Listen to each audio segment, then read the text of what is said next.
नमस्कार दोस्तों, इस समय द्विघात समीकरण चैप्टर चल रहा है और आज हम लोग जो है एक्सरसाइज 4.2 के क्वेश्चन को सॉल्व करेंगे। जबकि एक्सरसाइज 4.1 के सभी क्वेश्चन को हम लोगों ने सॉल्व कर लिया है। तो आइए देखते हैं कि पहला क्वेश्चन जो है क्या कह रहा है। गुणनखंड विधि से निम्न द्विघात समीकरणों के मूल ज्ञात कीजिए। तो यहाँ जो है मूल निकालने की बात हो रही है और किस विधि से बात हो रही है? गुणनखंड विधि से। ठीक है, तो गुणनखंड विधि से जो है हम लोग इन पांचों क्वेश्चन के जो है मूल निकालेंगे।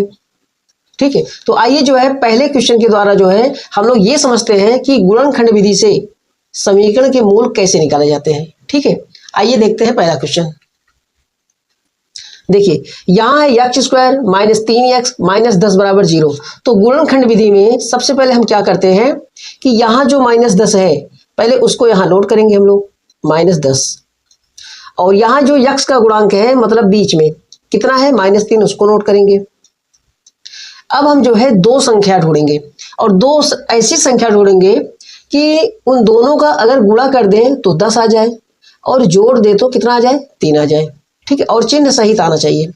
जैसे मान लीजिए दो संख्या हम ढूंढते हैं 5 और 2, 5 और 2। अगर हम 5 और 2 का गुणा करेंगे तो 10 आ जाएगा, लेकिन यहाँ पर माइनस 10 आना चाहिए। तो गुणा करने पर माइनस कब आता है? जब एक संख्या प्लस रहेगी और एक संख्या माइनस रहेगी। तो हम यहाँ पे करते हैं 5 को माइनस करते हैं और 2 को प्लस करते हैं। ठीक है, तो अब हम क्या करेंगे कि एक बार चेक करेंगे कि ये जो संख्या हम ढूंढे हैं वो सही है कि नहीं। आप सबको जरूर चेक करना चाहिए, नहीं तो जो है सवाल पूरा का पूरा गलत हो सकता है। देखिए यहाँ अगर हम -5 लिखें और इंटू करें +2 का, अगर हम इसका गुणा करेंगे तो आ जाएगा -10, सही है। फिर एक बार जो है इनको हम जोड़ते हैं -5 और +2। जब हम इन्हें जोड़ेंगे तो -5 में और +2 घट जाएगा तो आ जाएगा -3। तो इसका मतलब क्या हुआ कि -10 भी आ रहा है और -3 भी आ रहा है। तो इसका मतलब क्या है कि ये दोनों संख्या जो है सही है। ठीक है, तो आइए अब हम जो है इसको जो है गुणनखंड विधि से जो है सॉल्व करते हैं। तो सबसे पहले आपको संख्या ही ढूंढनी पड़ेगी। ठीक है, तो सबसे पहले संख्या ढूंढना है, फिर उसके बाद जो है यहाँ इसे सॉल्व करना है। तो हम यहाँ लिखेंगे एक्स स्क्वायर। अब -3x को नहीं लिखना है, -3x की जगह क्या लिखेंगे? जो संख्या हम ढूंढे हैं। तो यहाँ लिखेंगे हम -5 x लगाएंगे, फिर लिखेंगे +2 x लगाएंगे, -10 बराबर 0। ठीक है, अब यहाँ देखिए पहले यहाँ 3 पद था, यहाँ 4 पद हो गए। अब हम क्या करेंगे कि इन दोनों में क्या कॉमन है इसको देखेंगे, फिर इन दोनों में क्या कॉमन है इसको देखना है। तो एक्स स्क्वायर -5x में क्या कॉमन है? यक्स कॉमन है, तो यहाँ कॉमन लेंगे हम यक्स। तो यहाँ क्या बचेगा? एक यक्स बचेगा और यहाँ यक्स चला गया तो -5 बचेगा। ठीक है, अब इन दोनों में क्या कॉमन लेना है? 2 कॉमन लेंगे, क्योंकि 2 से 2 कट जाएगा और 10 भी कट जाएगा। तो यहाँ लिखेंगे हम +2। तो यहाँ बचेगा यक्स और 2 पंजे 10, यहाँ बचेगा 5 और बराबर करेंगे 0। ब्रैकेट में देखिए यक्स -5 दोनों ब्रैकेट में है, तो ये ऐसा होना चाहिए। अगर जो है दोनों ब्रैकेट में सेम फैक्टर नहीं है या सेम गुणनखंड नहीं है तो यह जो है आपका जो है समझ लीजिए कि कॉमन लेना ही गलत है। ठीक है, तो यक्स -5 जो है हम यहाँ लिखेंगे एक तरफ एक ब्रैकेट में, और दूसरी तरफ दूसरे ब्रैकेट में लिखेंगे यक्स और +2 को। ठीक है, और बराबर लगाएंगे 0। एक बार लिखेंगे यक्स -5 बराबर 0 और एक बार लिखेंगे यक्स +2 बराबर 0। ठीक है, तो 5 को जब हम उधर ले जाएंगे तो यक्स बराबर 5 आ जाएगा। ये हुआ पहला मूल, ये है पहला मूल। और जब हम यक्स 2 को जब उधर ले जाएंगे तो यक्स बराबर आ जाएगा -2, ये है दूसरा मूल। ठीक है, तो गुणनखंड विधि से जो है हम लोग मूल ऐसे निकालते हैं। सबसे पहले संख्या ढूंढेंगे, फिर उसके बाद जो है जो मध्य पद है उसको जो है हटाकर उन दोनों संख्याओं को यहाँ लिखेंगे, फिर कॉमन ले लेंगे, फिर उसके बाद जो है हल कर लेंगे थोड़ा सा। तो आइए अब हम जो है दूसरे वाले क्वेश्चन को देखते हैं। देखिए यहाँ क्या है कि 2x स्क्वायर + x - 6 बराबर 0। अभी हम लोग जो पहला क्वेश्चन सॉल्व किए थे वहां पे जो x स्क्वायर था वो अकेले था, उसका गुणांक वहां पे कुछ नहीं था, एक माना जाता है, लेकिन यहाँ पर 2 है। तो इसको कैसे सॉल्व करेंगे? तो सबसे पहले क्या करेंगे हम 2 और 6 का मल्टीप्लाई करेंगे। तो यहाँ लिखेंगे हम 2 और गुणे -6, तो आ जाएगा -12। फिर उसके बाद यक्स का गुणांक यहाँ पे कुछ नहीं तो 1 माना जाता है, तो यहाँ लिखेंगे हम 1 + 1 या 1। अब हम दो संख्या ढूंढेंगे गुणा कर दे तो -12 आ जाए और जोड़ दे तो 1 आ जाए। तो ऐसी दो संख्या कौन सी है? 4 और 3। 4 और 3। देखिए संख्या तो सभी ढूंढ लेते हैं, लेकिन जो चिन्ह लगाना होता है कि प्लस माइनस का, उसी में सब गलती करते हैं। और जिसको जो है प्लस माइनस लगाना अगर आ गया तो उसको समझ लीजिए कि ये गुणनखंड आ गया। तो यहाँ हम लगाएंगे +4 और यहाँ लगाएंगे -3। अब गुणा करके अगर हम चेक करेंगे तो 4 3 12 और प्लस माइनस -12 आ जाएगा। और जब इसे हम थोड़ा जोड़ेंगे तो +4 -3 बराबर क्या आ जाएगा? +1 आ जाएगा। तो इसका मतलब क्या हुआ कि ये दोनों संख्या हमारी सही है। ठीक है, तो आइए अब हम जो है इसे सॉल्व करते हैं। तो यहाँ लिखेंगे हम 2x² प्लस x नहीं लिखना है, तो यहाँ लिखेंगे हम +4x और यहाँ लिखेंगे -3x और -6 बराबर 0। इन दोनों में क्या कॉमन है? फिर इन दोनों में क्या कॉमन है? देखिए यहाँ पर हम कॉमन लेंगे 2x, कॉमन सबको आना चाहिए। जब 2x कॉमन लेंगे तो यहाँ x बचेगा और यहाँ 2 दूनी 4 +2 बचेगा। ठीक है, यहाँ देखिए ब्रैकेट में x + 2 है, तो यहाँ जो ब्रैकेट होगा उसमें भी x + 2 होना चाहिए। तो यहाँ हम माइनस कॉमन लेंगे तभी तो प्लस होगा, और लेंगे कॉमन 3, तो यहाँ हो जाएगा x और यहाँ हो जाएगा +2, 3 दूनी 6 बराबर 0। तो दोनों ब्रैकेट में सेम है भैया। तो एक ब्रैकेट में लिखेंगे हम x + 2 और दूसरे ब्रैकेट में लिखेंगे 2x - 3 बराबर 0। तो एक बार लिखेंगे x + 2 बराबर 0 और एक बार लिखेंगे 2x - 3 बराबर 0। 2 को जब उधर ले जाएंगे तो ये आ जाएगा x बराबर -2, ये पहला मूल है। ठीक है, और यहाँ जो है 2x बराबर 3 को जब उधर ले जाएंगे तो +3, x बराबर हो जाएगा 3/2, तो ये हुआ दूसरा मूल। ठीक है, तो इस तरह जो है हम लोग गुणनखंड विधि से जो है मूलों को जो है निकाल सकते हैं। ठीक, तो आइए अब हम जो है तीसरे वाले क्वेश्चन को सॉल्व करते हैं। यहाँ दिया गया है √2x² + 7x + 5√2 बराबर 0। रूट वाली जो है सबके लिए समस्या होती है, सारे विद्यार्थी जो है रूट से डरते हैं। तो आइए इसको जो है हम बहुत आसानी से जो है सरल तरीके से जो है इसे समझते हैं। देखिए यहाँ क्या दिया है? √2 दिया है और यहाँ क्या है? 5√2। तो सबसे पहले इनका हम गुणा करेंगे, √2 और गुणा किसमें करना है? 5√2 में। तो कैसे गुणा करेंगे? 5 का गुणा भी नहीं करना है, रूट का रूट में कर लीजिए पहले। 2 दूनी 4, तो √4 होगा, तो √4, 4 का वर्गमूल कितना हो जाएगा? 2 हो जाएगा। इस तरीके 5 लिखेंगे और 2 दूनी 4 इस तरीके। तो 4 का वर्गमूल कितना होता है? 2, तो 5 और गुणे 2 हो जाएगा, तो 5 दूनी 10। तो गुणा कितना आ गया भैया? 10 आ गया। ठीक है, तो अब हम क्या करेंगे कि जो x का गुणांक 7 है उसको लिखेंगे +7। ठीक है, अब हम दो संख्या ढूंढेंगे, जिसका गुणा कर दे तो 10 आ जाए और जोड़ दे तो 7 आ जाए। तो ऐसी दो संख्या कौन सी है? 5 और 2। इसमें प्लस माइनस की कोई बात ही नहीं है, क्योंकि यहाँ पे दोनों प्लस है। तो 5 दूनी 10 और 5 2 7। तो यहाँ हम लिखेंगे, इसमें सबसे ज्यादा समस्या संख्या ढूंढने में और कॉमन लेने में होती है। तो यहाँ लिखेंगे हम √2x² + 7x को नहीं लिखना है, यहाँ हम लिखेंगे 5x और लिखेंगे 2x + 5√2 बराबर 0। ठीक है, तो इन दोनों में क्या कॉमन लेना है और इन दोनों में क्या कॉमन लेना है? ठीक है, तो इसमें हम कॉमन लेंगे √2, इसमें कॉमन लेंगे √2। इसे अच्छे समझिएगा भैया, बहुत लोग जो है कॉमन नहीं ले पाते। तो यहाँ लेंगे हम √2x। क्या यहाँ बचेगा? देखिए √2 कट जाएगा तो x भी 1 चला जाएगा, तो क्या बचेगा? यहाँ पे x बचेगा। √2 चला गया ना, लेकिन जहाँ 5 है वहां क्या बचेगा? जहां 5 है वहां क्या बचेगा? देखिए जब हम कॉमन लेते हैं ना, जैसे यहाँ 5 है और कॉमन कितना लिए हैं? √2 को लिए हैं, तो 5 में √2 से भाग करते हैं, तो 5 लिखेंगे और अपान में लिखेंगे √2। अगर भाग जा रहा है तो दे दीजिए, नहीं जा रहा है तो ऐसे लिख देंगे हम। तो यहाँ लिखेंगे हम 5/√2। ठीक है, और प्लस, अब इसमें क्या कॉमन लेंगे? इसमें हम कॉमन लेंगे 2। क्यों 2 कॉमन लेंगे? देखिए यहाँ पर x है ना, यहाँ जब 2 कॉमन लेंगे तभी तो x बचेगा। तो यहाँ बचेगा x और यहाँ क्या बचेगा? आप 5√2 में, देखिए 5√2 में हम किससे भाग करेंगे? 2 से भाग करेंगे, चूंकि 2 कॉमन ले रहे हैं और यहाँ है 5√2। तो कैसे हम कैसे इसमें वही बचना चाहिए जो यहाँ है। 5√2 यहाँ है तो वही इसमें होना चाहिए। तो हम क्या करेंगे? √2 से ऊपर नीचे गुणा कर देंगे। ठीक है, तो ऊपर कितना हो जाएगा? 2 दूनी 4 और 4 का वर्गमूल 2, तो 5 दूनी 10 हो जाएगा। तो यहाँ लिखेंगे 10 और नीचे क्या हो जाएगा? 2√2।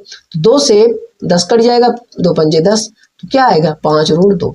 तो इसी तरह के जो है हम लोग कॉमन लेके ये देखते हैं कि क्या उसमें बच रहा है। तो यहाँ लिखेंगे हम 5 बटे रूट 2, ठीक है, बराबर करेंगे 0। ठीक है, देखिए अब देखिए ब्रैकेट में दोनों सेम है, तो यहाँ लिखेंगे हम x प्लस 5 बटे रूट 2 एक ब्रैकेट में, और दूसरे ब्रैकेट में लिखेंगे ये वाला रूट 2x और प्लस 2 बराबर लिखेंगे 0। एक बार हम करेंगे x प्लस 5 बटे रूट 2 बराबर 0, और एक बार लिखेंगे रूट 2x प्लस 2 बराबर 0। ठीक है, तो यहाँ देखिए पहले अगर हम रूट 2x करेंगे, यहाँ पर 2 कहाँ जाएगा, उधर जाएगा, तो x बराबर क्या आ जाएगा, इधर देख लीजिए। यहाँ लिखेंगे हम x प्लस 5 बटे रूट 2 बराबर 0, और दूसरा वाला क्या था, देखिए दूसरा वाला है रूट 2x बराबर -2, तो यहाँ लिखेंगे हम रूट 2x बराबर -2। तो अगर हम रूट 2 को उधर ले जाएंगे तो क्या हो जाएगा, -2 और बटे रूट 2। ये हुआ जो है पहला मूल।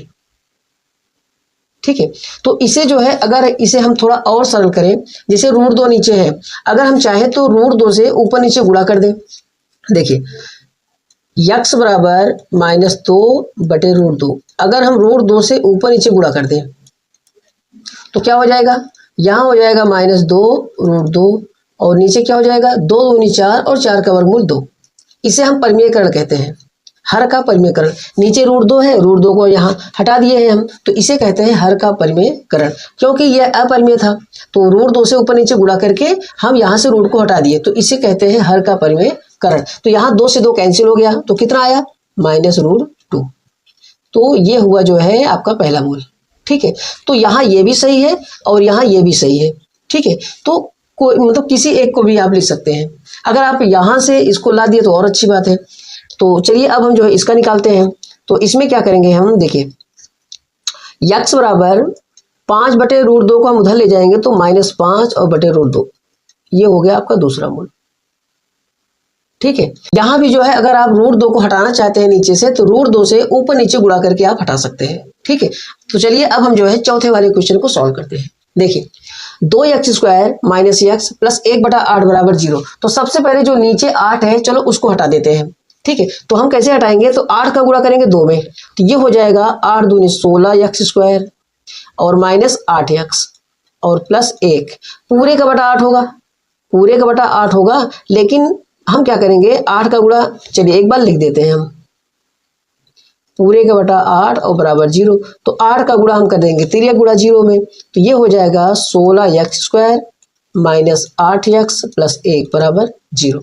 अब हम क्या करेंगे, संख्या जोड़ेंगे, 16 और 1 का पहले गुणा करेंगे, तो 16 और 1 का गुणा करेंगे तो 16 ही आएगा, और बीच में कितना है, x का गुणांक -8 है। तो अब दो संख्या जोड़ेंगे, गुणा कर दे तो 16 आ जाए और जोड़ दे तो -8 आ जाए। तो ऐसी दो संख्या कौन कौन सी भैया, -4 और -4। तो 4 चौको 16 और 4 4 8। तो यहाँ लिखेंगे हम 16x² -4x प्लस 1 बराबर 0। तो यहाँ कॉमन लेंगे हम 4x, तो ये हो जाएगा 4 चौको 16, तो 4x और -1। ठीक है, यहाँ 4x पूरा चला गया, तो यहाँ कॉमन देखिए, यहाँ 4x है और यहाँ 1 है, इसमें कुछ कॉमन नहीं दिख रहा है, तो हम यहाँ कॉमन लेंगे -1। माइनस कॉमन क्यों लिया गया, चूंकि यहाँ पर देखिए +1 है, यहाँ लेकिन ब्रैकेट में -1 आया है, तो अगर माइनस हम कॉमन लेंगे तो ये वाला प्लस क्या हो जाएगा, माइनस हो जाएगा। तो यहाँ लिखेंगे हम 4x, ये वाला माइनस प्लस हो गया, और यहाँ लिखेंगे -1 बराबर 0।